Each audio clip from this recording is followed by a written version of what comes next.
ওমন রমজানের ওই রোজার শেষে এলো খুশির ঈদ।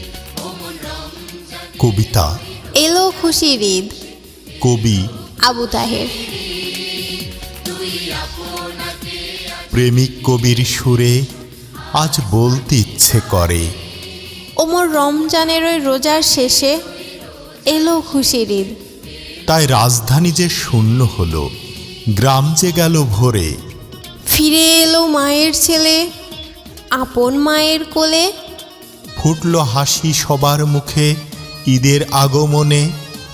আনন্দের ঝড় বইছে দেখো গরিব ধনীর মনে।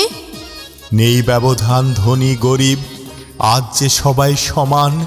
বুকে বুকে মিলে সেটা করব মোরা প্রমাণ। বুকে বুকে মিলে সেটা করব মোরা প্রমাণ। ওমন রমজানের ওই রোজার শেষে এলো খুশির ঈদ।